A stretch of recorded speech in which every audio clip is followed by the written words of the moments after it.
Hey, what's up? I am 3D, and this is Tales from the Driver's Seat. You might hear barking from a small dog, but there are some people right here being barked at. There was a ton of traffic on this street for some reason. Weird. Anyway, getting my drink on my way to the gym. Didn't go yesterday. Should have, but we recorded the Red Dirt Paranormal podcast. Went way longer than I like to go. So much so that I'm actually picking up a second Podomatic channel so that I'm not overboard on the monthly data. I am only on the free plan right now. I would like to upgrade, but I just don't have it right now. Need to, as much content as we're pushing, but we're just not making any money yet. But with that being said, we're actually going to go ahead and push through into stage 2. We got a website that'll be launching. Super exciting news, by the way. Some of you might be familiar with the Double Rainbow guy. He was an internet sensation. They songified him. They auto-tuned his voice and they songified him and made him a song back in the day. So Double Rainbow guy, Yosemite Bear, is going to be a guest on tomorrow's Intoxication Nation, which should launch Friday. So be looking for that as well. Checking this intersection here.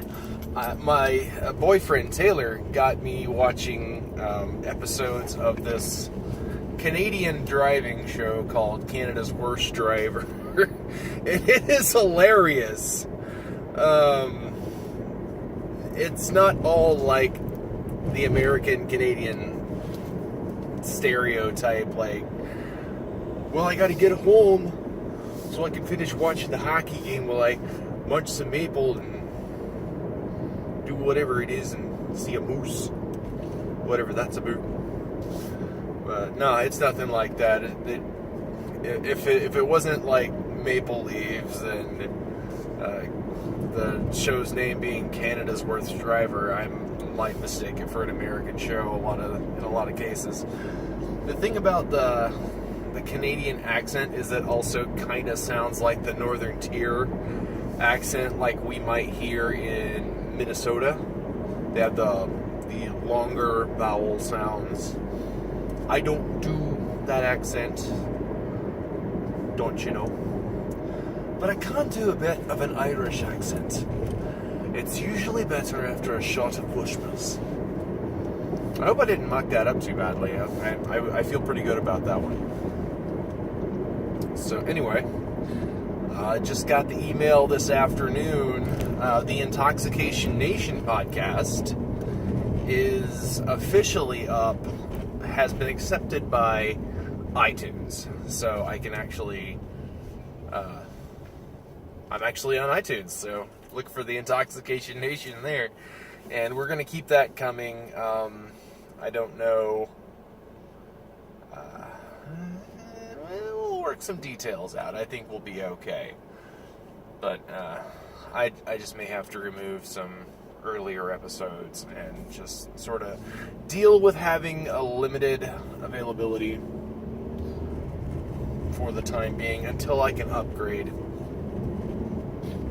My free plans are just not that great.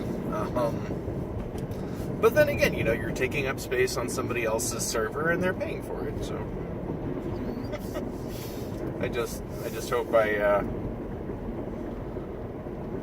can correct that for you guys pretty soon. I want you to have access to the full library.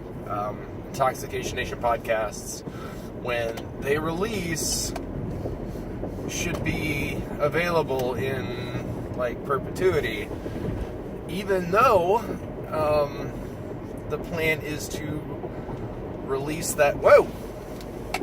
Excuse me, I did not even see that happening.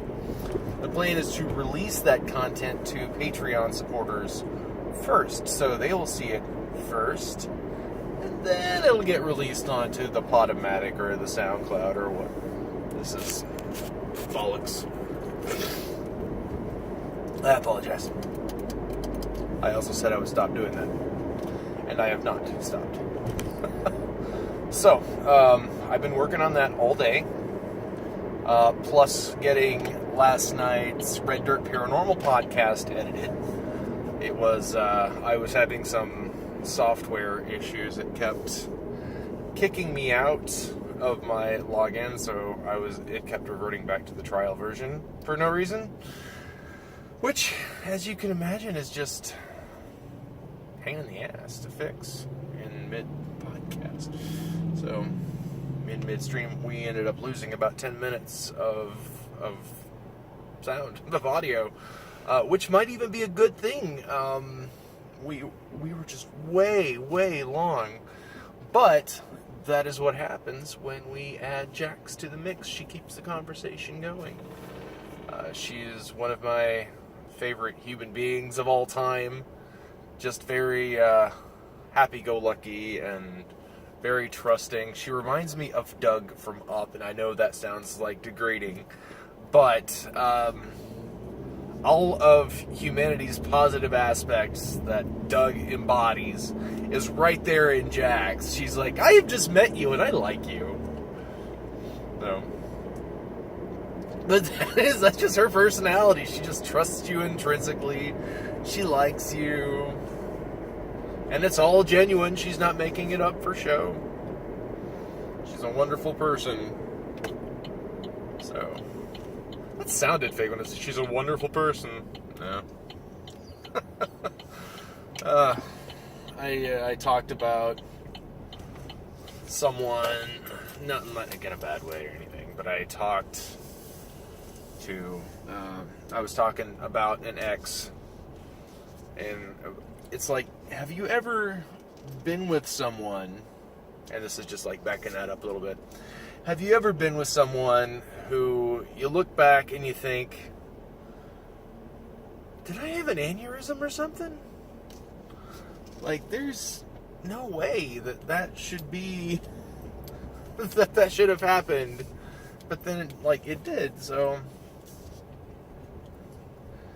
and God, I have dated some, like, crazy stupid people, like, stupid, and I don't use that word lightly, like, the kind of person who can misspell a word when it's sitting in front of them.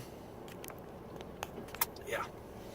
It's like, dude, just take the word that's sitting right in front of you and write that word. It is not rocket science. No. An IQ test is about the only test that comes back negative on those people. But anyway. I hope I remember to upload this. TBH, I'm about to do a live video on Facebook, so you'll actually see that first and then know to come here to watch this. So this is actually kind of the past in the future, but then again, it's always just a pocket of the past in the future then, isn't it? I love time travel. Anyway, I'm 3D. This has been Tales from the Driver's Seat. Lovely sunset in front of me, and I will see you tomorrow.